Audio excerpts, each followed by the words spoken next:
Hello, everyone, and welcome back. My name is Greg Furman, and this is the VantagePoint AI Market Outlook for the week of March the 16th, 2020. Now, to get started this week, we're going to begin with a very different presentation this week. We've got, I would call extreme volatility in all markets, commodities, futures, the Forex. But what we're going to try and do here today is break this down a little bit based around intermarket correlations. Now, again, this is an outlook, not a recap. We're not talking about things that have already happened.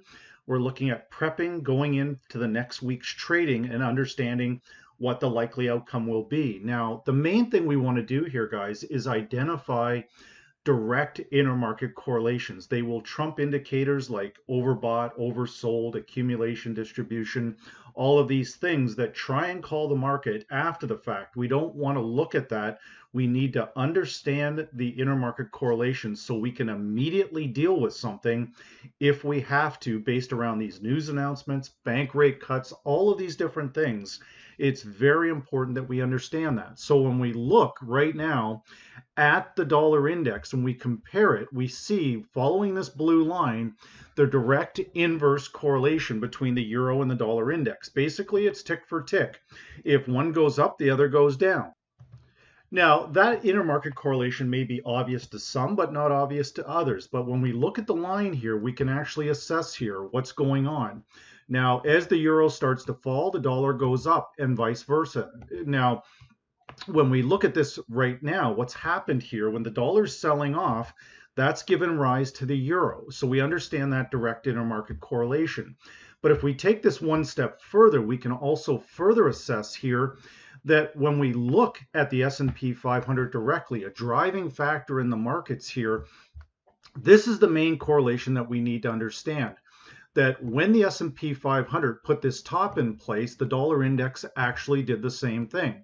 We see a number of different pundits talking about the correlation between the S&P 500 and the euro, when in actual fact that's not factual. What's factual is the S&P 500 and the dollar have been running together. Now we can assess here on Friday, Thursday and Friday, that we started to penetrate this predicted moving average. We've closed above that level. By closing above that level, we started to put maybe a bit of a bottom in here on the S&P 500. But the point being that if we follow these intermarket correlations here, the correlation right now is not between the euro and the S&P 500, but rather the dollar and the S&P 500 moving up and down together. So if the dollar is recovering, that suggests that it's possible the S&P 500 could recover also. Now, again, we can kill multiple birds with one stone here. We know this key level, 27.19. We need to close above that level. The good thing is we've come up on Friday getting very, very close to that particular level at 26.83. If we can close above that level for 1 or 2 days in a row, I would prefer 2 days in a row in this particular case, given the volatility, that we could see a recovery in the dollar and the global equity markets, and things may start to calm down a little bit. Now, when we look at the additional intermarket correlation, the turning point, the dollar going higher, that pushed the Aussie even lower. The same thing happened with the New Zealand currency. You can see that one puts a top in, the other puts a bottom in, and it causes that absolute reversal. The Canadian dollar, almost identical, but the Canadian dollar and the US dollar had been moving basically more or less together, both very weak here, as we can see at this particular point, but the dollar is recovered. Now, that has a lot to do with the Bank of Canada. The Bank of Canada, by the way, has cut 100 basis points in 10 days. I personally have, in my career, I've never seen that, particularly over a virus like this, a flu-like virus. So again, I think that the media, if anything, if anybody needed to be quarantined, I don't think it would be necessarily a bad idea to quarantine the media for 14 days, just to let this thing settle a little bit here. Because again, I think the market's getting ahead of itself. There's panic buying, panic selling, all of the above. People trying to get in, people trying to get out, but understanding these intermarket correlations will help you get out in front of this. That's the main thing. So The same thing we can assess here with gold. When we look at the US dollar index and gold, we can see that as the dollar puts a bottom in here, gold immediately starts to sell off. So when the bottom comes in here, that puts a top in gold. That doesn't necessarily mean that gold is going to sell off any further from here. It simply identifies how quickly these intermarket correlations take effect. And in the kind of market conditions that we're in right now, it's paramount to your success that you know and understand these intermarket correlations. When we look at the Swiss franc, we can see the same thing. The Swiss franc currency futures were aggressively moving higher. The second the dollar started to recover, we can see that the Swiss franc. So think of this particular as like the US Swiss franc. So as the dollar index goes higher, US Swiss franc goes higher, Euro US goes lower. That's the intermarket correlation we want to look for. The Japanese yen, we see the exact same thing. The second the dollar index stalls and starts to move higher, the yen immediately halts its advance and starts to move lower. When we look at the British pound, virtually the exact same thing. The British pound moving higher, it hits a top as the dollar hits a bottom, and they both reverse. So if you're looking at this right now, again, next week is very, very important. We can look at that via the 10-year Treasury notes. Also, we can also you can see the inverse correlation here. There's a number of different things that we can assess. When we look at oil, for example, with oil, could oil now be getting ready for a recovery? What we can assess here is that oil stopped the decline the very second the dollar did. Oil is trying to recover. Doesn't necessarily mean that oil is going to break out to the upside, but there could be a long trade there. I think we would be able to agree on that based around the very strong intermarket correlation that we see here. So again, it's all about understanding the intermarket correlations, guys. If we understand what markets are correlated to each other, we have a better chance of getting out in front of some of these moves. Or in the alternative, at least what we're doing is we're not reacting and overreacting to intraday moves. We get a better understanding of what the intermarket correlations are. Now, when we look at our main currencies going into next week, and again, very important that we do that breakdown to understand what is driving these markets. So what, in my respectful opinion, is driving the Euro US is the recovery, obviously, in the dollar, but also the slight recovery in the S&P 500. That's pushed the euro back down. Now, we are at 111.20. We're closing basically just below that particular level. This is a big level going into this week.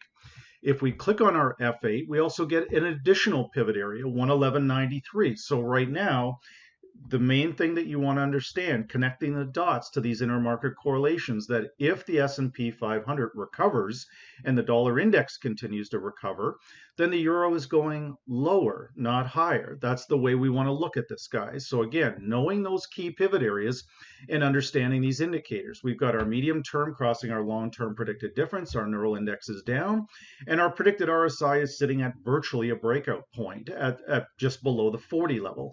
So again, understanding your key pivot areas, where the market is, this will, and more importantly, understanding those direct intermarket correlations. Now, with the US Swiss franc, we would look for the market to break above 95.66 this week. We need the dollar index again moving higher, and we need the S&P 500 and the global equity markets moving higher in order for this trade to advance, for any kind of long trade to form. We can further assess, again, we've got a base on the US Swiss franc when we found a base on the dollar index. This is not based around an overbought or oversold or accumulation distribution or any of these things. It's based on the intermarket correlation to the dollar. That there is zero lag when you understand these intermarket correlations and the both positive and inverse correlations. Critical at this particular stage because we're going into another very volatile week. We've got the FOMC. We've got central banks talking. I don't know if the Bank of Canada is going to cut again, the Bank of England. Anything is possible next week. So again, understanding how these markets are going to react to that is of critical importance. When we look at that the pound dollar under significant pressure here. But again, if we're only trading on an oversold condition here, then we would be getting repeatedly stopped out. The market is pushing lower. The pound is under pressure. So again, we have to be very cautious here. Now, when we look at our T-cross long, 127.93, the further the market moves away from that, the more likely it is it's going to retrace to that. We're about 400 or 500 pips from that right now. So the probability of a retracement is very strong. Again, when you look at that blue line only, where we've got the correlation to 31 other markets and using that as a pivot area, the slope is still heavily down, but the pivot area is 126.05. So in my respectful opinion, the probability next week that we at least come back to 126.05 is about 75 to 80%. That's the probability. So we can play it on the long side and then sell when it gets higher or reassess when it gets higher. But the probability of a retracement is very strong. So again, we need the global equity markets to basically start coming back a little bit. And then we could see the pound potentially rise. Now, again, with the dollar yen, this is a pair that you want to be very, very cautious of. But once again, the reason why this turned around is not because of an overbought or oversold signal or accumulation distribution or any of this stuff.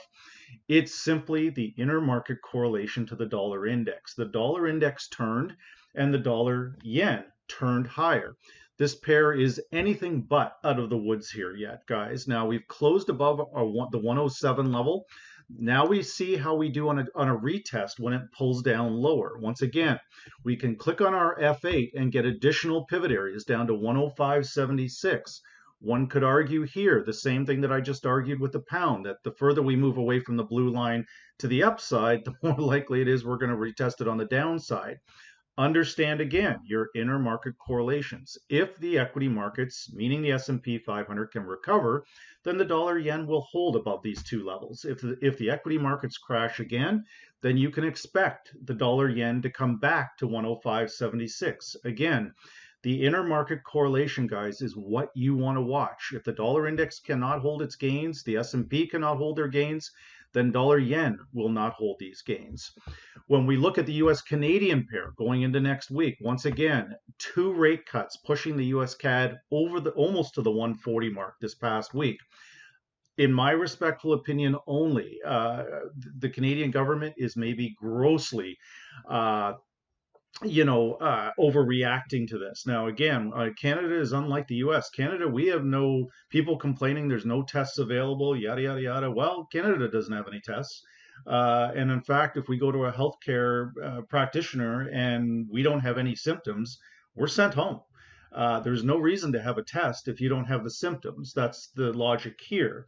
So, but at the same time, they're contradicting themselves by cutting 100 basis points in 10 days. So, like most politicians, very confusing to say the least. But for now, we have moved aggressively away from the 135.32 area, and what looks like a very easy short very often is not. As you can see, if you're playing an accumulation distribution or an overbought or oversold, basically you had a pretty tough week. But if you're going with the primary trend as outlined by VantagePoint, more importantly, bring in our blue line by itself, you can see how the market is just hugging this. So anytime it gets near this blue line, we simply buy on a break and close below that level for 1 or 2 days in a row.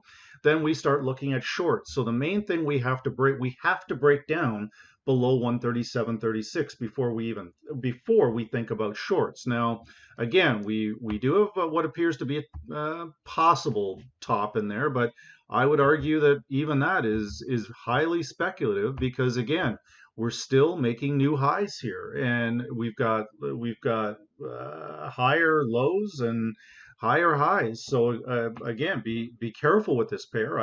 People will say to me, well, it's at 135, it's got to go lower. It's at 140, it's got to go lower. Well, guys, look back on your long-term charts. I've traded this pair in the 155, 160 range. So to say it can't go higher would simply not be factual. And when we look at the price of oil, basically getting killed, the problems between Russia and Saudi Arabia, $30 oil prices, that does not bode well for the Canadian economy, or the Canadian dollar in general. So keep that in mind. But the main thing here, guys, whatever your position is, just know your levels. 137.36. If we hold above this level for the week, then longs are still viable.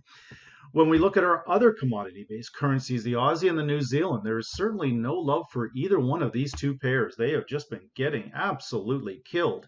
However, there could be some light at the end of the tunnel here also. When we look at this, if basically we can get out of this global risk-off environment, then there could be some very, very good long trades on both the Aussie US and the New Zealand US. But right now, the RSI is at 5.5. That is about as oversold as it absolutely gets here, guys. And when we look at the New Zealand dollar, we see basically the exact same thing, a little better at 11.7, but not much. So again, these currencies are going to be geared towards whether those equity markets can recover or not. So the main thing and the main point of this presentation this week, which is quite different than the other ones that I've done, is to identify these intermarket correlations, because these are leading correlations that will assist in a very, very turbulent market.